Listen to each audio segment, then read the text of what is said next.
Había un cómico norteamericano que tenía una frase que decía, se ponía serio, decía: porque yo tengo mis principios, pero llegado el caso, tengo otros también. ¿Sí?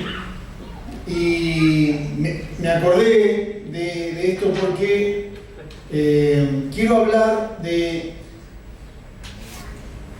Y acá no es para testear a nadie, sino para que cada uno de nosotros nos miremos adentro y veamos cuán profundos son nuestros principios. ¿Sí? A veces la situación aprieta y tal vez hacemos algo que no pensábamos que íbamos a hacer. Antes de criticar al que lo hace, tratemos de ponernos en su lugar. ¿Verdad? Pedro le jura a Jesús que va a ir con él a la muerte. Y de repente la cosa se pone brava y lo negó 3 veces. Y él no pensó que iba a hacer una cosa así. Pero pasó. Entonces quiero que analicemos esto,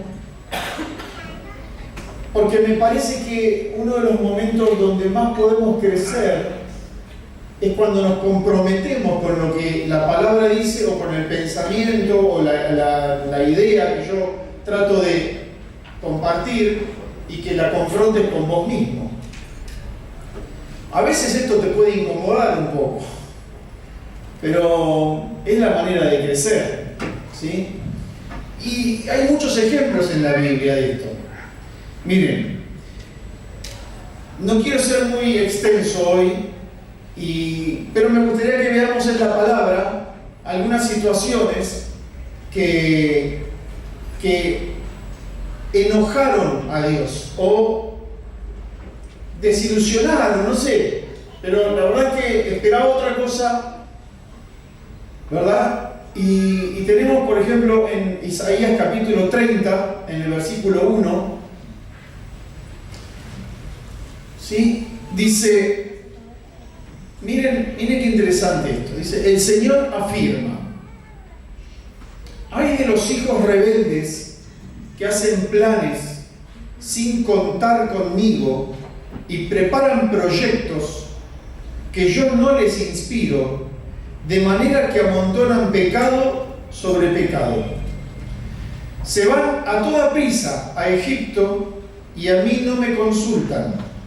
Buscan apoyo bajo la protección de Faraón, se refugian bajo la sombra de Egipto. ¿Sí? Para poner en contexto, en lugar de buscar a Dios, buscaron ayuda en una nación que en ese momento era más poderosa y que me podía ayudar. ¿Sí? Algo conocido, que lo tengo a la mano, que puedo llegar a negociar, necesito que me ayudes. ¿Sí? Entonces van a buscar y Dios dice: hey, ¿te olvidaste que yo estoy acá? ¿Sí? Entonces, lo que es grave es que este era el pueblo de Dios. O sea, el pueblo de Dios buscando ayuda en el faraón, en Egipto, y confiando, ¿verdad? O haciendo cosas que ni siquiera le consultaron a Dios. O sea, Dios no los había inspirado para hacerla y ellos se meten en esto. Entonces, Dios se enoja con ellos y esto es exactamente tal vez lo que pasa con las personas que buscan una solución alternativa a la que Dios te puede dar. ¿Sí? Esto pasa en la iglesia. Buscamos a Dios, pero si se tarda más de lo que tengo ganas de esperar, algunos buscan una alternativa. ¿Sí? Es por eso que a menudo, a veces hablo con algunos pastores, alguien de otras iglesias y nos ha pasado a nosotros también, que muchas veces, no siempre, pero muchas veces quien viene a buscar ayuda en Dios, primero la buscó en el parapsicólogo, en el vidente, en el tarotista, en la bruja blanca, la bruja roja, la bruja negra, el gauchito Gil y la de Satanudo, etcétera, etcétera, un sinfín de etcéteras, ¿sí? Entonces cuando llegan están peor de como estaban en el momento de la angustia. Entonces se fueron enredando cada vez más por buscar ayuda o solución, no en Dios, sino en otras fuentes alternativas que terminan empeorando la condición de esa persona. Entonces, digo, las personas, yo a veces digo, a la distancia podemos criticar, si no, pero eso del diablo, no hay que hacerlo. Y puede ser que sea verdad, pero por favor, necesito que entendamos lo siguiente. Hay personas que en su desesperación quieren resolver la situación que los angustia mucho. Es bastante humano que suceda eso. No está bien, pero es lo que habitualmente pasa. Ahora, Dios dice mucho al respecto. Hay otra historia que es muy fuerte también, porque como dije, quiero ir directamente al punto para que luego podamos pensar juntos. En el primer libro de Samuel, ¿sí? En el capítulo 28, Samuel es un libro de historia que tenemos en nuestras Biblias, y ahí vamos a leer algunos versículos, y quiero ponerlos en contexto antes de que lo leamos. Saúl era un rey, fue el primer rey que hubo en Israel. Y a él lo ungió un profeta que se llamaba Samuel. Samuel fue un hombre, ¿cómo decirlo? Singular. O sea, alguien de quien casi no se menciona ningún pecado, ningún error. Y la Biblia menciona los errores de la gente. Pero Samuel era impresionante. Tenía un don profético formidable, pero tremendo. Era un hombre súper consagrado a Dios. Y había muerto. ¿Sí? Tener una persona así a la mano está buenísimo, porque uno cuando tiene dudas le dice, che, ¿puedes orar por mí? Te va a decir exacto lo que te... Es genial poder tener una persona con ese don cerca. Resulta que este hombre muere y ahora se vienen los filisteos, que eran una nación vecina, vienen para invadir Israel. Entonces Saúl se prepara para la guerra, pero cuando se vienen los filisteos ve que son más poderosos. Entonces tiene miedo. ¿Sí? Y en esas situaciones de miedo, de angustia extremas, sale lo que tenemos adentro. Cuando todo está bárbaro, cuando tenés plata, toda la vida te sonríe, la heladera está llena de cosas, o sea, no hay ningún problema, es más fácil, pero cuando la situación aprieta, ahí a veces pueden llegar a surgir esos otros principios que podemos tener, ¿verdad? O sucumbir ante la presión y hacer algo que pensábamos que no íbamos a hacer. ¿Sí? Otra vez digo, no es que está bien, pero por favor mantengamos una mirada de gracia hacia esas personas que pueden llegar a estar en esa situación. ¿Se está entendiendo? Entonces, primer libro de Samuel, capítulo 28, en el versículo 3, dice así: durante ese tiempo Samuel había muerto y todo Israel había hecho duelo por él. Imaginen, todo Israel había hecho duelo por él. Fue enterrado en Ramá, su ciudad natal. Saúl había expulsado del territorio de Israel a todos los médiums y a todos los que consultaban los espíritus de los muertos. Esto es, quiero que esto lo registren. Saúl, esto que había hecho era del agrado de Dios. O sea, Dios se opone a consultar a los médiums y a hablar con los muertos. ¿Sí? Se opone. Deuteronomio capítulo 18 dice eso, que no se halla en mi pueblo quien consulte a los muertos. ¿Sí? Entonces, él lo saca. Bien, Saúl, ¿no? Hasta ahora ¿Estamos de acuerdo? Está bien. Pero sigue la historia, dice, él echó a todos los que había en Israel. Entonces los filisteos, versículo 4, los filisteos montaron su campamento en Sunem y Saúl reunió a todo el ejército de Israel y acampó en Gilboa. Cuando Saúl vio el inmenso ejército filisteo, tuvo miedo y se aterrorizó. Entonces le preguntó al Señor qué debía hacer. Pero el Señor rehusó contestarle, ya fuera por sueños o por sorteo sagrado o por medio de los profetas. Así que Saúl le dijo a sus consejeros: busquen a una mujer que sea medium para ir y preguntarle qué hacer. Sus consejeros le respondieron: hay una medium en Endor. Entonces Saúl se disfrazó con ropa común en lugar de ponerse las vestiduras reales y fue a la casa de la mujer por la noche acompañado de 2 de sus hombres. Tengo que hablar con un hombre que ha muerto, le dijo. ¿Puedes invocar a su espíritu para mí? ¿Cuántos conocían esta historia? ¿Sí? Que es tremendo, ¿verdad? Porque leemos unos versículos antes que él había perseguido a todos los mediums y videntes y realmente quería poner en la práctica lo que Dios había puesto en una ley, que no se halle en mi pueblo quienes consulten a los muertos. Ese es su espiritismo. Pero resulta que ahora la situación aprieta, el ejército que se le viene es mucho más grande, entonces dice: che, busquen alguna medium a ver si me dice algo, porque Samuel no le puedo preguntar porque se murió. ¿Sí? Entonces vamos a pedir a la medium que me lo llame a Samuel. O sea, esas cosas son sesiones espiritistas, literalmente.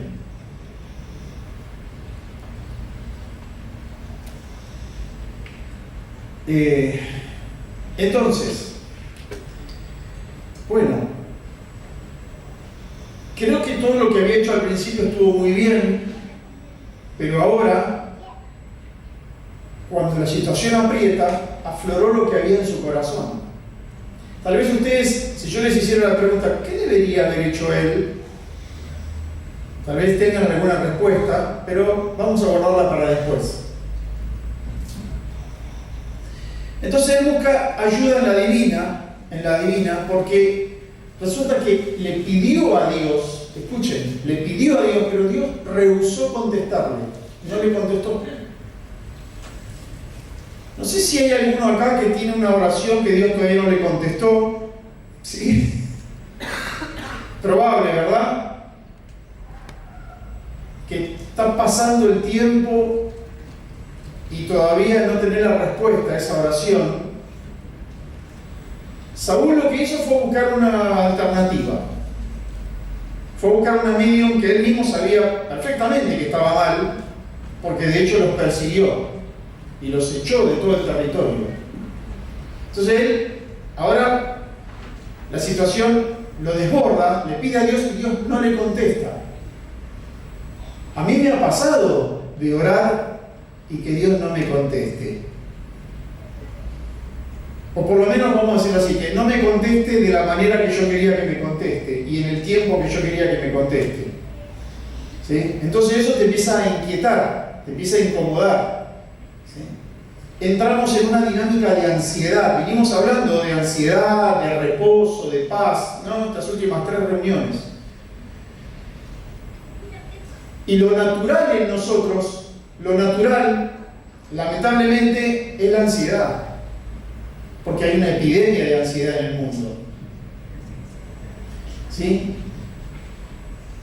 Y es tal la condición del hombre que tiende hacia el miedo y hacia la ansiedad que Dios le impone la necesidad de frenar un día y no hacer nada para estar en la confianza, vivir en confianza, en paz y conscientemente reposando y confiando que Dios va a obrar. ¿Sí? O sea, ese tiempo es un tiempo especial que tiene que ver con fe, sin lugar a dudas. Entonces, una cosita, cuando Dios no me habla, nosotros somos una iglesia que creemos que tenemos el Espíritu Santo, todos los hijos de Dios, y el Espíritu Santo en nosotros es Dios en nosotros y puede hablarnos, puede guiarnos. O sea, entendemos que lo profético sigue estando presente cuando decimos que lo profético es Dios guiando a las personas. Pido al Señor que me hable y el Señor me dio una palabra y voy a caminar en ese sentido. Entonces, creemos que Dios sigue hablándonos. En una prédica como esta, cuando leemos la palabra o cuando pedimos la guía de Dios para una situación puntual nuestra. ¿Me tengo que cambiar de trabajo o no me tengo que cambiar de trabajo? ¿Me tengo que mudar o no me mudo? ¿Le invito a la chica esta a salir o no la invito? ¿Viste? Puede ser. O sea, hay situaciones que realmente nos importa la voluntad de Dios, entonces oramos por eso. Pero resulta que Dios no me está contestando. Entonces algunos sus oraciones tienen como un plazo de vencimiento. Entonces digo, voy a orar. Si de acá a 10 días Dios no me contesta, el día 11 la hago a mi manera.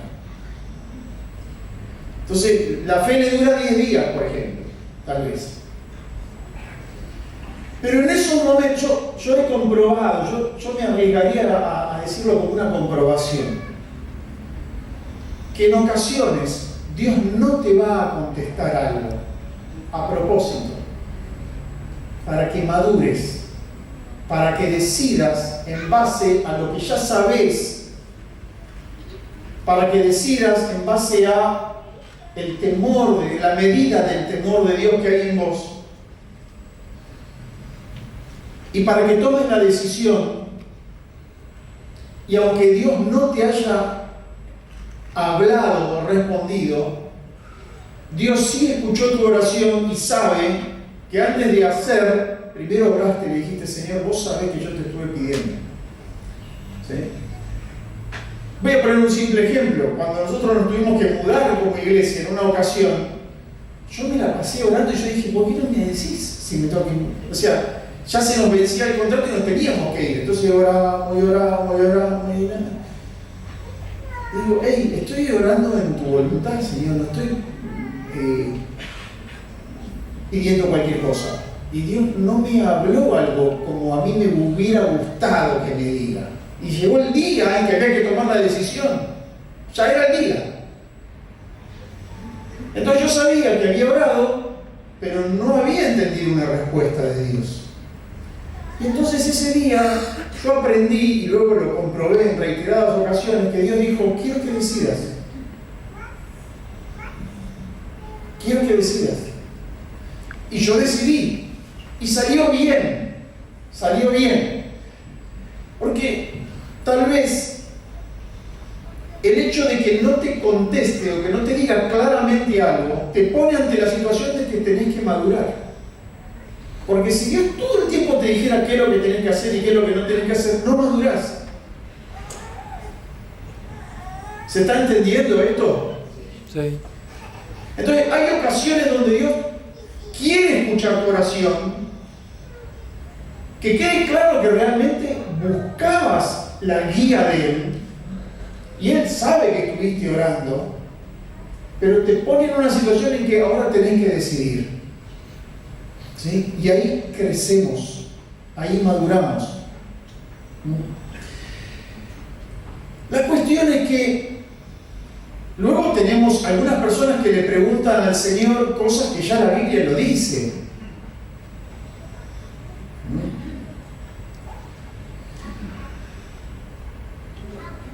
A mí me han venido a preguntar algunas cosas que me ha pasado, ¿sí? De alguien que me dice, mira, yo lo que estoy sintiendo de Dios, que yo me tengo que poner, yo tengo que empezar otra relación, la tengo que dejar a mi esposa y tengo que arrancar una relación con la señora de la esquina. Pues Dios me está guiando. Ajá, Dios te está guiando a eso. Mira, no, Dios no te está guiando a eso. No, pero yo oré, no, pero que la Biblia dice lo contrario. Entonces hay cosas por las cuales ni siquiera tenés que orar, porque Dios te dice, hey, mirá, lee la Biblia, ya está, ahí lo tenés. ¿Sí? Porque con el apogeo de lo profético, todo el mundo quiere que alguien le diga, ¿viste? Que lo guíe, y hay cosas que Dios dice, hey, quiero que madures. Y que lo que dice la palabra de Dios no está puesto ahí porque sí, caprichosamente, te sirve y me sirve. Entonces, Deuteronomio, en la ley decía, no consulten a los muertos, que no se hallen. Y Saúl fue e hizo exactamente eso. Entonces, fíjense lo que afloró de él cuando Dios no le contestó. Entonces la pregunta que nos deberíamos hacer es, ¿qué me pasa a mí cuando una situación que me incomoda se está perpetuando en el tiempo y Dios no me está contestando? ¿Qué es lo que aflora en mí? Hola. ¿Qué aflora en mí? ¿Verdad? Voy terminando, porque después quiero que hagamos algo. Miren, Isaías 30:15, yo compartí este versículo hará un par de reuniones y me parece muy poderoso, muy poderoso. Creo que estaría bueno que podríamos tener un cartelito en casa, un cuadrito con este versículo. Dice, porque así dijo Jehová el Señor, el Santo de Israel, en descanso y en reposo seréis salvos. En quietud y en confianza será vuestra fortaleza. Y no quisisteis. Yo lo volví a leer y digo, miren, en descanso y en reposo. O sea, es como algo, si se quiere, pasivo, entre comillas. Pero yo creo que es un descanso intencionado, entonces no es tan pasivo, es algo que decido descansar, dice, en descanso y en reposo, seréis salvos. Pero después dice, en quietud y en confianza, es una quietud de alguien que confía. ¿Se dan cuenta? Que es un acto de la fe, es el que se queda quieto y dice, yo ya oré y sé que Dios va a obrar. Eso es fe. Veo una fe en una persona que ora poco y se queda quieto y permanece con la confianza de que Dios va a orar, que en una persona que todos los días ora por lo mismo, le pide oración al grupo de jóvenes, al grupo de niños, al grupo de adolescentes, que manda mensaje a la red cristiana, y le pide a todo el mundo que ore por el asunto.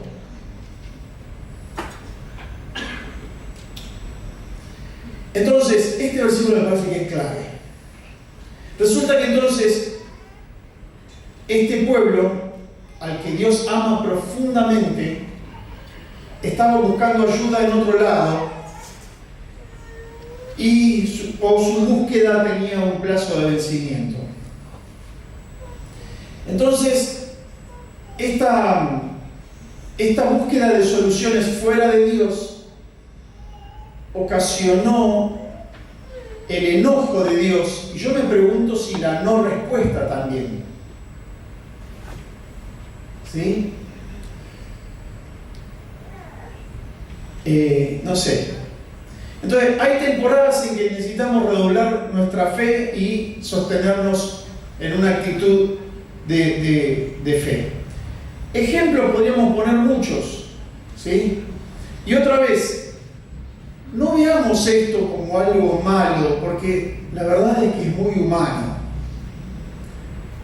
Pedro, como dije al principio, juró que iría a la muerte con Jesús, pero cuando las papas estaban bien calientes, dijo, bueno, no, yo no lo conozco, yo no sé, ¿quién es? No, yo no sé. Y lo negó, ¿verdad? Y así tenemos otros ejemplos. Entonces, puede pasar que alguien quiere cambiar su situación económica, entonces le pide al Señor, pero cuando la cosa no cambia, por ahí se lo procura de alguna manera que no está muy bien, ¿verdad?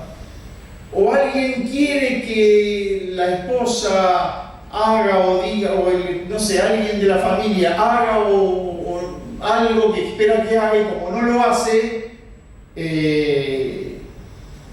manipula la situación para que lo termine haciendo. O, no sé, podríamos poner muchos ejemplos de nuestra vida real, ¿verdad? Entonces yo quisiera que podamos hablar y compartir, ¿sí? Si queremos alegrar el corazón del Padre, una de las cosas que más alegra el corazón de los padres es ver a sus hijos que se aman, que se ayudan, que se acompañan, ¿verdad? ¿No es algo hermoso eso? Eso es muy lindo, ver que sus hijos se quieren, se ayudan, se abrazan. Es una de las cosas que más alegra a los padres. Entonces, vamos a alegrar el corazón del Padre nosotros ahora. Nosotros todos somos hijos y somos hermanos en la fe, ¿sí? Entonces, vamos a hacer grupos hoy, ¿sí? Vamos a hacer grupos y vamos a hablar de 2 o 3 cositas que estaría muy bueno que podamos compartir.